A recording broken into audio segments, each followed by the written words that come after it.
I'm always fascinated by the way in which connections occur. They're often unanticipated, and surprisingly, so often it turns out that the connections are apposite, that somehow they connect to things in your life or circumstances in your life which you hadn't anticipated. I was lucky enough to go to WOMAD this year, 2013, the World of Music and Dance, and it was a fantastic festival. We mostly had good weather, and as ever, the music was fantastic. During the afternoon on the Saturday, I was browsing bookshops. Well, one bookshop in particular had a particularly engaging selection of children's books. I often end up going to the children's section first in bookshops because I find the books so visually and emotionally stimulating. Whilst I was browsing the books, I was thinking that I've spent so many years reading and performing, if you like, books and stories in books, that it would be really nice to take that one step further and try and take up storytelling. And I was thinking that maybe when I got back from the festival I would look on the web, talk to people and find out whether or not I could actually progress that as a skill. A little later I was wandering around the festival grounds amidst glorious sunshine, carrying a pole, a flagpole, and on the pole there was a Danish flag, the only, as far as I know, Danish flag at the WOMAD festival. I was carrying it so that my companions could identify me and either keep well clear or catch up with me. I decided I was hungry, so I stopped, propped my flagpole against the table, and started enjoying a bowl of excellent gumbo soup. And a few minutes later, a woman came up to the table and said, "Was the space opposite me engaged?" I said, "No, not at all. Sit down."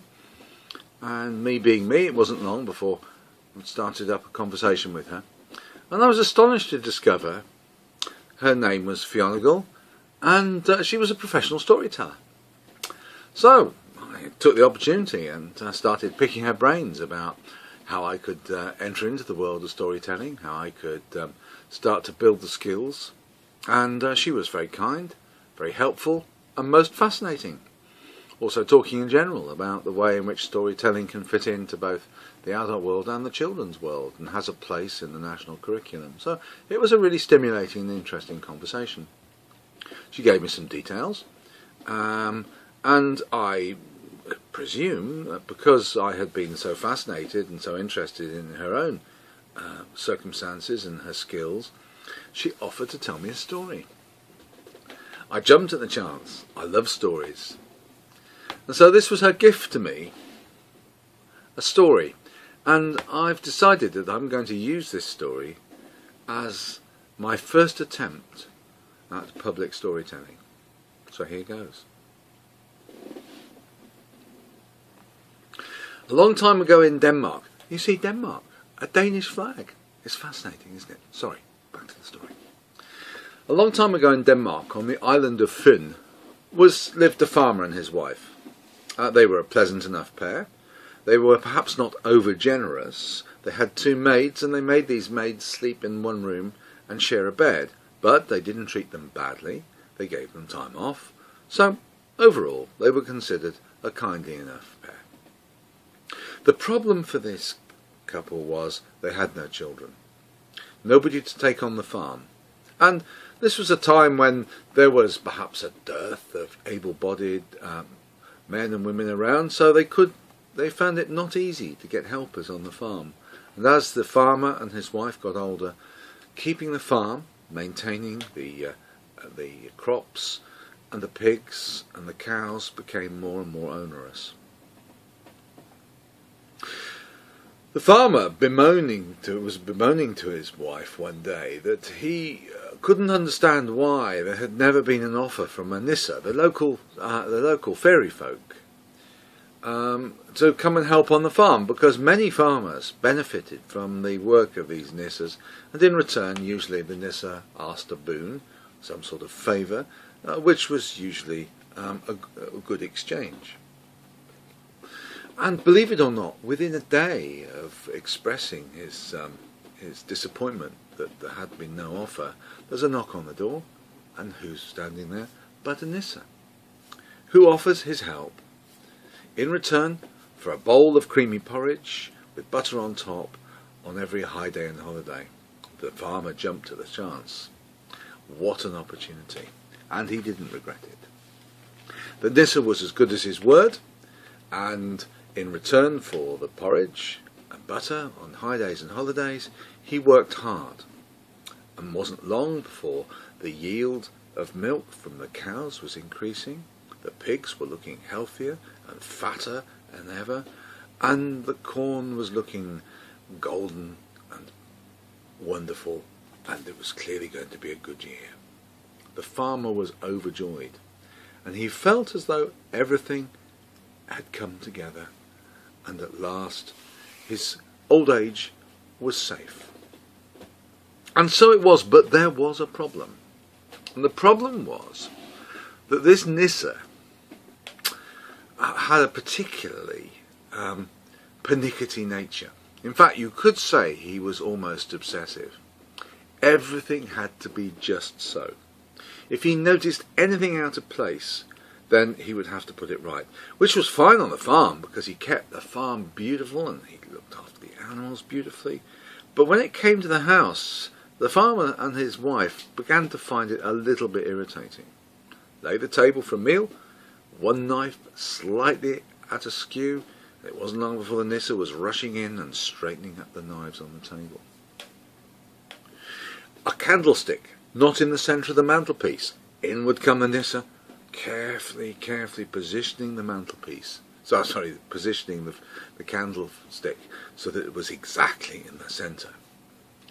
And this was irritating. This was very irritating indeed.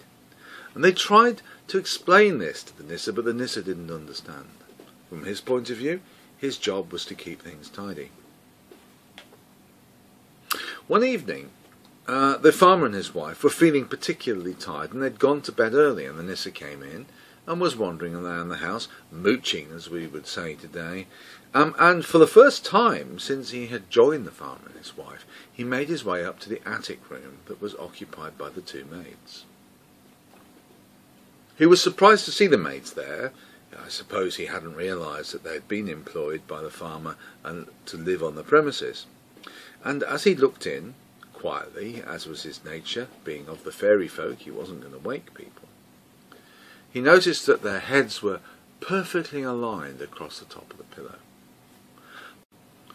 But to his horror, their feet weren't in line, because these maids were different heights. One was quite a tall young woman, and the other was an older but shorter woman. And the Nissa couldn't have this. He wanted everything in line. So he puts his hand up underneath the sheets and he pulls the shorter maid down, and then he realises that when he's done that, the maid's head isn't in line on the pillow. So he goes up to the other end and he puts his hand under the sheets and pulls the maid's head up until it's in line. And to his horror, their feet aren't in line. And all night he's pulling and pushing and pulling and pushing. And the maids are terrified, absolutely terrified. They don't know what's going on. It's dark, and there's this creature pulling them up and down in the bed all the time. And as soon as the morning comes, they rush off in tears, saying they're never ever going to come back to the farmer to work. The farmer was understandably upset. Sits the Nissa down and says, "Look, this is not on. You have just lost me. Two of my workers, the two maids who keep house, who in fact prepare the food, who in fact prepare your porridge, your creamy porridge with butter on top that you have on high days and holidays. Who's going to prepare that porridge now? Now the maids have gone. My wife can't do it. She's arthritic. I can't do it. I don't know how to cook. I'm a farmer." The Nissa is mortified. Whether he's mortified because he understands what he's done, or whether he's mortified because he might not get his creamy porridge with a buttermilk on top when high days and holidays, I don't know. But either way, for the first time in his life, the Nissa makes amends by going down to the village, seeking out the maids and apologising. And in fact this story has a very happy ending, because the maids agree to rejoin the farmer and his wife in service.